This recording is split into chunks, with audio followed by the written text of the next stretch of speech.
आचार्य इस YouTube channel पर आप लोगों का स्वागत है। 70वीं बीपीएससी को ध्यान में रखते हुए आधुनिक भारत से कुछ क्वेश्चन दिए जा रहे हैं। हमारा प्रयास रहेगा कि प्रत्येक वीडियो से एक न एक क्वेश्चन किसी न किसी रूप में, या तो प्रत्यक्ष रूप से, या तो विश्लेषण के संदर्भ में, या अप्रत्यक्ष रूप से आप लोगों को वहाँ पर टकराए, वहाँ पर इसका लाभ मिल सके। और इसी संदर्भ में आज कुछ प्रश्नों पर मैं विचार विमर्श कर रहा हूँ। आप लोग इसे देखेंगे और मुझे लग रहा है कि निश्चित रूप से आप लोगों को वह पसंद आएगा। पहला प्रश्न है कि निम्नलिखित में से किस मुगल सम्राट ने अंग्रेजों को बंगाल में शुल्क मुक्त व्यापार की सुविधा प्रदान की थी? तो शुल्क मुक्त सुविधा प्रदान किसने की थी? तो इसका उत्तर जो ऑप्शन में है, ए में अकबर है, बी में जहांगीर है, सी में बहादुर शाह है और डी में फर्रुखसियर है। तो इसका उत्तर हो जाएगा डी फॉर दिल्ली। अब डी फॉर दिल्ली, फर्रुखसियर उत्तर हो जाएंगे। फर्रुखसियर क्यों हो जाएंगे? तो बंगाल में व्यापार मुक्त जो सुविधा है अंग्रेज़ों को 1717 के फरमान से फर्रुखसियर ने दिया था। 1717 के फरमान से दिया था। वस्तुतः हुआ यह था कि 1717 ईस्वी में जॉन सुरमन के नेतृत्व में एक ईस्ट इंडिया कंपनी के शिष्टमंडल भारत आया था। उसमें हैमिल्टन नामक एक डॉक्टर था और फर्रुखसियर फोड़ा से पीड़ित था, जिसका उसने सफलता के साथ ट्रीटमेंट किया और उससे प्रसन्न होकर के फर्रुखसियर ने केवल 3000 रुपये में, कितने रुपये में? 3000 रुपये लेकर के अंग्रेज़ों को एक फरमान दे दिया, जिसके तहत कहा गया कि वह बंगाल में प्रतिवर्ष व्यापार कर सकता है। 3000 रुपये के बदला में बंगाल के, कोलकाता के अगल बगल उसे ज़मीन किराए पर मिल सकता है। और अंग्रेज़ जो मुंबई में रुपये ढाल रहे थे, सिक्के ढाल रहे थे, वे मुगल राज्य में चल सकता है। तो इसके लिए उसने फरमान जारी कर दिया था। इसे अंग्रेज़ों के पक्ष में मैग्ना कार्टा की संज्ञा दी गई है। जहाँ तक ए ऑप्शन की बात करें और ईस्ट इंडिया कंपनी से इसको जोड़ करके देखें, तो अकबर के समय में 1599 ईस्वी में ईस्ट इंडिया कंपनी की स्थापना हुई थी और अकबर के समय में ही 1600 ईस्वी में 31 दिसंबर को एलिजाबेथ ने इसे पूरब में व्यापार करने का एकाधिकार दिया था। जहांगीर की बात करें तो ईस्ट इंडिया कंपनी के संदर्भ में हॉकिंस उस समय भारत आया था 1608 ईस्वी में, और उसे खान की उपाधि दी गई थी, 400 का मनसब दिया गया था। और जहांगीर के समय में ही स्वाली की लड़ाई में कैप्टन बेस्ट ने पुर्तगालियों को पराजित किया था। जहांगीर के समय की एक और बात है ईस्ट इंडिया कंपनी के संदर्भ में कि उसी के समय सूरत में ईस्ट इंडिया कंपनी की पहली फैक्ट्री स्थापित हुई थी, जो 1608 में स्थापित हुआ था, किंतु उसे मान्यता 1613 ईस्वी में मिली थी। बहादुर शाह के संदर्भ में कुछ वैसी बातें नहीं हैं, तो इसका उत्तर डी हो जाएगा, फर्रुखसियर। अब दूसरे प्रश्न पर हम लोग विचार विमर्श करें तो निम्नलिखित में से किसे उत्तरवर्ती मुगल काल में राजा बनाने वाले के नाम से जाना जाता है? राजा बनाने वाले के नाम से जानने की बात करें तो इसका उत्तर हो जाएगा हुसैन अली और अब्दुल्ला खान। ये हुसैन अली और अब्दुल्ला खान को अगर देखें तो ये ऑप्शन जो है वो कहाँ है? तो ए में है, यानी दूसरा का उत्तर हो जाएगा ए, हुसैन अली और अब्दुल्ला खान। ये हुसैन अली और अब्दुल्ला खान हिंदुस्तानी ग्रुप के नेता थे और बराह के सैयद थे। हुसैन अली को मीर बख्शी के पद पर रखा गया था और अब्दुल्ला खान जो था वो वज़ीर के पद पर था। उसने धार्मिक मेल मिलाप की नीति को अपनाया था और मुग़ल काल में 4 शासकों को उसने गद्दी पर बैठाया था, जिसमें फर्रुखसियर, रफ़ीउद्दर्जात, रफ़ीउद्दौला और रंगीला बादशाह, ये 4 शासक थे। तो इस तरह से राजा बनाने वाले के नाम से हिंदुस्तानी ग्रुप के लीडर हुसैन अली और अब्दुल्ला खान थे और उसे राजा बनाने वाला किंग मेकर के नाम से जाना जाता है। उत्तरवर्ती मुगल काल का वह सबसे महत्वपूर्ण नोबिलिटी में से आता था। और ये सब जो नासिर खान और जमारिया खान सब हैं, ये सब उस समय के उतने महत्वपूर्ण नेता नहीं थे। तीसरा प्रश्न है, कौन सा मुगल शासक द्वारा नियुक्त बंगाल का अंतिम गवर्नर था? अब इसमें ऑप्शन ए में है सरफराज, बी में है मुर्शीद कुली खां, सी में है अलीवर्दी खां और अगला है सुजाउद्दीन मोहम्मद खां। इसका उत्तर हो जाएगा तीसरा का बी फॉर बिहार, मुर्शीद कुली खां। देखिए मुर्शीद कुली खां जो था उसे 1700 ईस्वी में वहाँ का बंगाल का दीवान बनाया गया, 1713 ईस्वी में उसे वहाँ का शासक बनाया गया और 1717 ईस्वी में वहाँ का सूबेदार बना दिया गया। और सूबेदार का अर्थ होता है प्रांतपति, और नवाब बन करके 1717 ईस्वी से 1727 ईस्वी तक उसने बंगाल पर शासन किया। आगे देखें तो उसके मुर्शीद कुली खां के बाद शुजाउद्दीन जो उसका बेटा था 27 से लेकर के 39 तक रहा, और उसके बाद सरफराज, और सरफराज की हत्या करके 40 में अलीवर्दी खां शासक बन गया। तो शुजाउद्दीन मुर्शीद कुली खां के उत्तराधिकारी पुत्र होने के नाते और फिर उसके बाद सरफराज उनके वंशज पुत्र होने के नाते शासक बना, नवाब बना। और अलीवर्दी खां जो 40 से लेकर के 1740 से लेकर के 1756 ईस्वी तक शासक रहा, वह तो सरफराज को पराजित करके हम देखते हैं कि अपने गद्दी प्राप्त किया, बंगाल का नवाब बना। तो मुगलों के द्वारा बंगाल का अंतिम गवर्नर जो नियुक्त किया गया, जिसे सूबेदार कहा जाता था, वो मुर्शीद कुली खां होगा। और वह कब किया गया? तो 1717 ईस्वी में उसे वहाँ का सूबेदार नियुक्त किया गया था। तो तीसरा प्रश्न का उत्तर बी होगा। अगला चौथा प्रश्न है कि उसमें दो ऑप्शन दिए गए हैं कि छत्रसाल एक जाट नेता था, और दूसरा है पलासी की लड़ाई के समय आलमगीर द्वितीय मुगल बादशाह था। अब सबसे पहले देखें कि छत्रसाल एक जाट नेता था, तो यह गलत है। छत्रसाल जो है एक बुंदेला नेता था, तो पहला तो वैसे ही गलत हो जाएगा। याद कीजिए, वीर सिंह बुंदेला, जुझार सिंह और छत्रसाल, ये तीनों जो हैं मुगलों के समय में विरोध करने वाले महत्वपूर्ण बुंदेला नेता थे।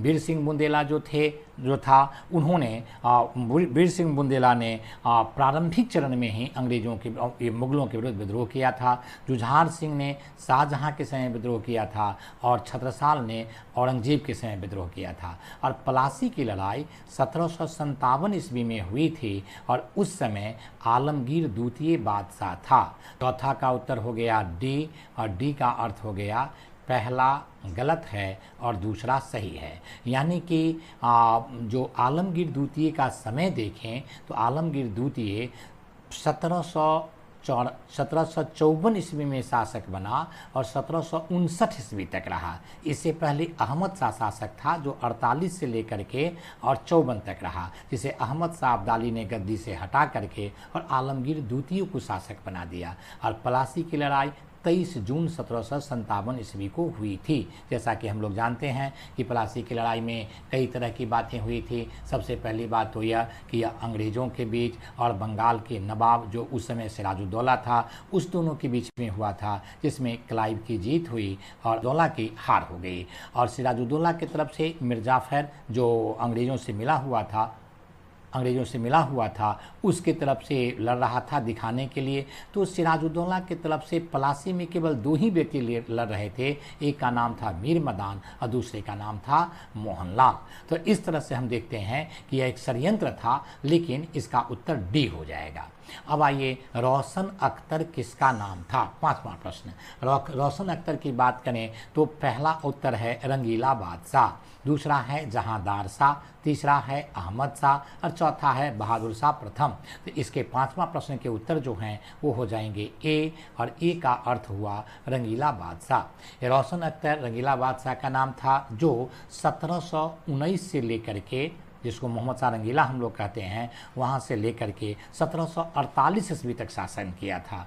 और इसके समय में कई घटनाएं घटी, गीत, संगीत, मुजरा आदि के वो प्रेमी था। और उसके समय में देखते हैं कि दो बड़ी घटना घटी। एक तो नादिर शाह ने आक्रमण कर दिया था, और ये 24 फरवरी 1739 ईस्वी में करनाल की लड़ाई में मुगलों की हार हुई। दूसरी तरफ हम देखते हैं कि इससे 2 वर्ष पहले 1737 ईस्वी में केवल 500 घुड़सवार को लेकर के बाजीराव प्रथम दिल्ली पर चढ़ाया। और इस तरह से हम देखते हैं रोशन अख्तर एक असफल, यानी कि रंगीला बादशाह एक असफल मुगल शासक था। जहांदार शाह की बात करें जो जहांदार शाह 12 से 13 तक शासक रहा बहादुर शाह प्रथम के मरने के बाद, और उसके समय में इस तरह की कोई वैसी बातें नहीं हुई क्योंकि 10 महीना तक शासक रहा और 10 महीना के बाद इसे फर्रुख सियर ने आगरा के पास एक संक्षिप्त लड़ाई में पराजित करके गद्दी प्राप्त कर लिया था। अहमद शाह के बारे में हम लोग चर्चा पहले ही कर चुके हैं कि अहमद शाह जो है वह 48 से लेकर के 1748 से लेकर के 1754 तक शासक रहा और उसी के समय में अहमद शाह अब्दाली ने इन क्षेत्रों पर आक्रमण किया था। अब बहादुर शाह प्रथम की बात इसमें होगी नहीं, तो इसका उत्तर हो जाएगा रोशन अख्तर, किसका नाम था? तो रंगीला बादशाह का। छठा प्रश्न है कि इसका प्रश्न है जहांदार शाह को तुरानी दल के नेताओं ने शासक बनाया था। ये पहला ऑप्शन है और दूसरा ऑप्शन है सैयद बंधु हिंदुस्तानी दल के नेता थे। तो देखिए छठा का जो उत्तर है वह उत्तर पहला जो है वह तो गलत हो जाएगा। जहांदार शाह को तुरानी दल के नेता नहीं, ईरानी दल के नेताओं ने शासक बनाया था। किसने बनाया था? ईरानी दल के नेता ने, और इस तरह से पहला गलत है। और सैयद बंधु हिंदुस्तानी दल के नेता थे जिसकी चर्चा अभी हम लोगों ने किया है, तो इसका उत्तर हो जाएगा डी। जहांदार शाह को ईरानी दल के नेता ने गद्दी पर बैठाया था और उस नेता का नाम जो ईरानी दल की अगर करें हम तो उसका नाम क्या था? एक का नाम था असद खां और दूसरे का नाम था जुल्फ़िकार खां। तो जुल्फ़िकार और असद ने मिल करके जहांदार शाह को गद्दी पर बैठाया था। और तुरानी दल का जो नेता है वो हम देखते हैं मोहम्मद शाह रंगीला के समय में षड्यंत्र करने के लिए आता है, जिसमें दो प्रमुख नाम थे, एक सआदत खां और दूसरा चिनकलीज खां के नाम से जो उभर करके आया वो हम देखते हैं कि उसने, तो इस तरह से चिनकलीज खां और सआदत खां जो बुरहानुल मुल्क के नाम से प्रसिद्ध था वो आपको तुरानी दल का नेता था।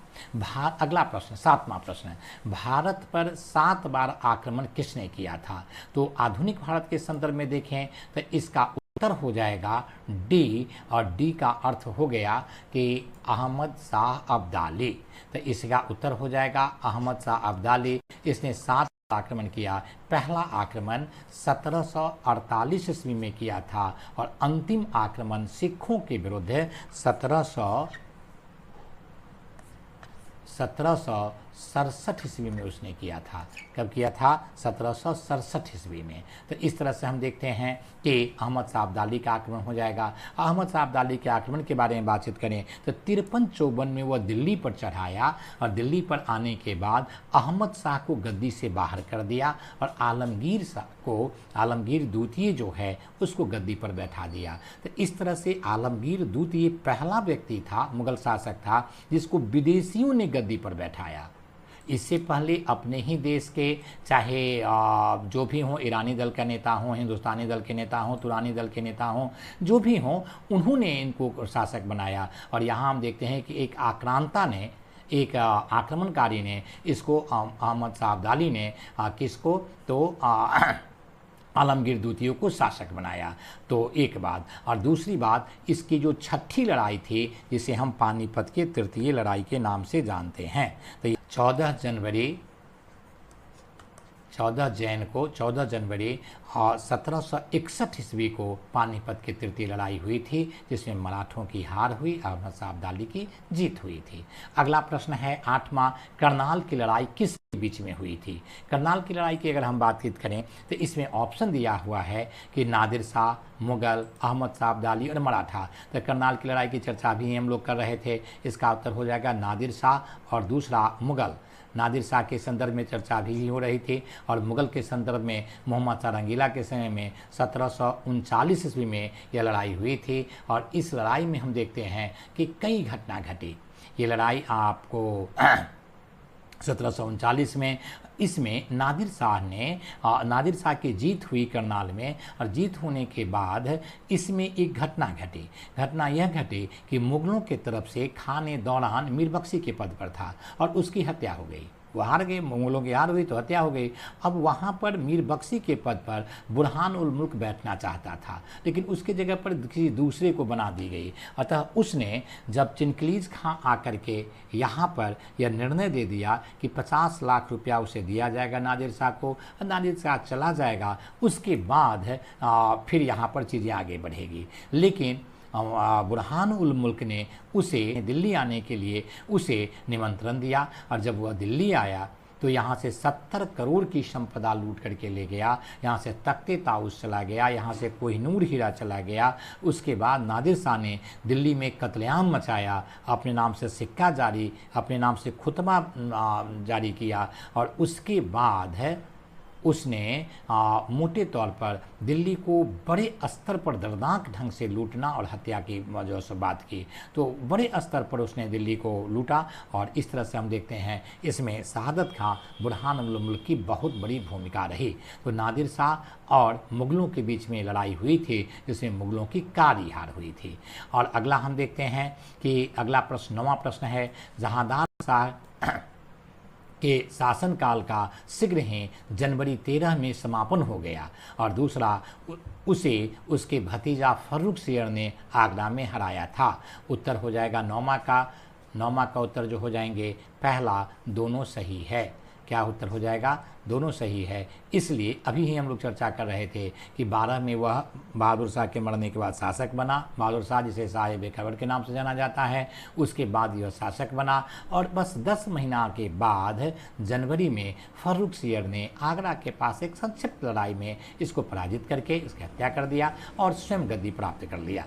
तो इस तरह से हम देखते हैं कि जहांदार शाह के शासन का अंत हुआ। और अगला प्रश्न है कि किसके शासनकाल में हिजड़ों तथा महिलाओं के एक वर्ग का प्रभुत्व था? किसका प्रभुत्व था? हिजड़ों एवं महिलाओं के एक वर्ग का प्रभुत्व था। 10वां प्रश्न, इसका पहला ऑप्शन है मोहम्मद शाह, दूसरा है महमद शाह, तीसरा है आलमगीर प्रथम और दूसरा अगला है डी है आलमगीर द्वितीय। तो 10वां प्रश्न का उत्तर हो जाएगा ए, और ए का उत्तर हो जाएगा मोहम्मद शाह रंगीला, जिसका नाम रोशन अख्तर था। और वह व्यक्ति हमेशा महिलाओं, हिजड़ों आदि से घिरे रहते थे। मुजरा सुनना, संगीत सुनना, नाच करना, ये सब उसकी विशेषता थी। अतः प्रशासन, शासन अपने निम्नतम स्तर पर चला गया था, जिसका परिणाम हम देखते हैं बाजीराव प्रथम के संदर्भ में, जो केवल 500 घुड़सवार लेकर के आ गए। और दूसरी तरफ हम देखते हैं कि करनाल की लड़ाई की स्थिति पहले ही प्रश्न में हम लोग चर्चा कर लिए हैं। तो उत्तर हो जाएगा 10वां का प्रश्न का उत्तर हो जाएगा आपको ए। 10वां का उत्तर क्या हो जाएगा? ए। और इसके बाद आलमगीर प्रथम जो है वो औरंगजेब का नाम है। औरंगजेब के बारे में तो हम लोग बहुत सारी बातें जानते ही हैं। आलमगीर प्रथम 1707 में इसकी मृत्यु हो गई थी। और औरंगजेब के बारे में और कई बातें देखें तो पहली बात ये देखें कि औरंगजेब जो है वह बीजापुर को, गोलकुंडा को अपने राज्य में मिलाया था। और संभाजी जो शिवाजी के पुत्र थे उन्हें 1689 ईस्वी में संगमेश्वर में गिरफ्तार किया और उसकी हत्या करवा दी गई। तो इस तरह से आलमगीर की बहुत सारी विशेषताएँ हैं, उसकी चर्चा मध्यकाल में हम लोग करेंगे। आलमगीर द्वितीय की बात करें तो इसका समय काफ़ी आगे था और वो उस तरह का व्यक्ति नहीं था। अगला, शाह आलम द्वितीय ने अंग्रेजी कंपनी को बंगाल, बिहार एवं उड़ीसा की दीवानी प्रदान की थी। तो इसका उत्तर हो जाएगा 12 अगस्त 1765। 11वां प्रश्न का उत्तर हो जाएगा 12 अगस्त 1765 ईस्वी को। जैसा कि हम लोग जानते हैं कि बक्सर की लड़ाई आपको 1764 ईस्वी में हुई थी। और 1764 ईस्वी में हेक्टर मुनरो ने भारत के 3 महत्वपूर्ण राज्य, जिसमें बंगाल, अवध और मुगल राज्य, इन तीनों के शासक, उधर से मुगल शासक में शाह आलम था, यहाँ के अवध के नवाब सुजाउद्दीन और बंगाल के नवाब मीर कासिम, इन तीनों को उसने पराजित किया। और पराजय के बाद हम देखते हैं कि इनसे दीवानी लिखवा लिया गया शाह आलम द्वितीय से कि आप हमें बंगाल का दीवानी दे दीजिए। तो ये प्रयागराज की संधि के तहत, प्रयागराज की 2 संधि, इलाहाबाद की 2 संधि हुई थी, जिसमें एक संधि के तहत इससे बंगाल, बिहार और उड़ीसा, जो कि बिहार और उड़ीसा उस समय बंगाल का ही भाग था, अतः उसे दीवानी ले ली गई, जो 1765 की घटना है। 12 अगस्त 1765 इसके उत्तर सही है। 12वां प्रश्न को अगर हम लोग देखें तो 12वां प्रश्न का जो उत्तर प्रश्न है, शाह आलम द्वितीय ने अपने शासन के प्रारंभिक वर्ष में अपनी राजधानी से दूर व्यतीत किया बिल्कुल सही है। उसे अपने जो पदाधिकारी थे, खास करके मीर बख्शी और उनके जो दीवान थे यानी कि वज़ीर थे, उससे भय रहता था। अतः अपनी राजधानी से वह दूर ही रहता था। और दूसरा, उत्तर पश्चिमी सीमांत से विदेशी आक्रमण का भय लगा रहता था। तो ये दूसरा ऑप्शन भी सही है, लेकिन कारण के रूप में यह नहीं था। ये राजधानी से दूर इसलिए नहीं रहता था क्योंकि उत्तर पश्चिम सीमांत से विदेशी आक्रमण का भय था, बल्कि इस राजधानी से दूर इसलिए रहता था कि उसे अपने पदाधिकारियों, खास करके अपने जो वज़ीर थे और उस समय जो मीर बख्शी के पद पर व्यक्ति था, उससे उसको भय लगा रहता था। अतः कथन 12वां का उत्तर हो जाएगा। दोनों सही है और उत्तर हो जाएंगे ए। लेकिन अगर एसर्शन रीजनिंग वाला आता तो इसका उत्तर होता दोनों सही है किंतु व्याख्या नहीं करता है। तो इस तरह से हम देखते हैं शाह आलम के संदर्भ में बहुत सारी बातें हम लोग किए हैं। इसका समय 59 से लेकर के 1806 ईस्वी तक है। शाह आलम के समय में ही हम देखते हैं कि बक्सर की लड़ाई हुई थी, पानीपत की तृतीय लड़ाई हुई थी। उसी के समय हम देखते हैं दिल्ली पर अंग्रेज़ों ने 1803 ईस्वी में कब्जा कर लिया और इसका शासनकाल काफ़ी कम ही क्षेत्रों में दिल्ली पर ही कब्जा हो गया इसके समय में। तो समझ सकते हैं कि वह लाल किला तक ही इसका शासन चल रहा था। मुगल बादशाह के पिता का नाम क्या था? 13वां प्रश्न। 13वां प्रश्न बनाते हैं, अंतिम मुगल बादशाह के पिता का नाम क्या था? अब इसमें अकबर शाह द्वितीय, अगला अहमद शाह, अगला औरंगजेब और अगला आलमगीर द्वितीय। तो इसका उत्तर होगा अकबर शाह द्वितीय। 13वां प्रश्न का उत्तर हो जाएगा 13वां प्रश्न का उत्तर हो जाएगा अकबर द्वितीय। मुगल बादशाह जो बहादुर शाह जफर था उसके पिता थे और अकबर द्वितीय का शासनकाल है 1806 से लेकर के 1837 तक। तो 1806 से लेकर के 1837 तक इसका कार्यकाल है, समय है। और उसी के पुत्र अंतिम मुगल शासक बहादुर शाह जफर था। और ये देखते हैं हम लोग अगला प्रश्न। इसमें अहमद शाह, औरंगजेब और आलमगीर नहीं उत्तर होंगे। निम्नलिखित में से कौन बहादुर शाह जफर के विषय में सही है? पहला, वह बिना साम्राज्य का शासक था। 14वां प्रश्न का उत्तर, वह बिना साम्राज्य का शासक था। दूसरा, इब्राहिम जौक एवं असद उल्लाह गालिब होना चाहिए, गाजिब लिखा हुआ है, गालिब होगा, उसके कविता के शिक्षक थे। और अगला, हसन अस्करी उसके आध्यात्मिक निर्देशक थे। और उत्तर इसमें तीनों सही होगा। इसका उत्तर हो जाएगा डी। इसका उत्तर कौन हो जाएंगे? डी इसका उत्तर हो जाएगा। वह बिना साम्राज्य का शासक था, बिल्कुल था, क्योंकि उसके राज्य उससे पहले ही देखें बहादुर शाह जफर के शासक तो 37 में बना था, 1837 ईस्वी में। उससे पहले जो अकबर था, अकबर द्वितीय, उससे भी पहले 1803 ईस्वी में ही दिल्ली पर कब्जा हो गया। तो बिना साम्राज्य का शासक था। उसका इब्राहिम जौक और असद उल्लाह गालिब उसके कविता के शिक्षक थे। और उसी समय में इन दोनों व्यक्ति ने कविता के क्षेत्र में काफ़ी काम किया था। गालिब उसके समकालीन थे, उनके शिक्षक भी थे कविता के संदर्भ में, और उनके यहाँ के कवि भी थे, राजकवि भी थे। और हसन अस्करी उसके समय के आध्यात्मिक निर्देशक थे। तो तीनों ऑप्शन इसमें सही है, इसलिए इसका उत्तर ए बी सी होगा। आज इतना ही रहने देते हैं, कल इन चीज़ों को और आगे बढ़ाएंगे और इसी तरह से अन्य विषयों का भी, जैसे इकोनॉमिक्स, जैसे पॉलिटी, जैसे ज्योग्राफी, जैसे केमिस्ट्री, जैसे फिजिक्स के भी कुछ क्वेश्चन प्रतिदिन रखने की मैं कोशिश करूँगा। धन्यवाद।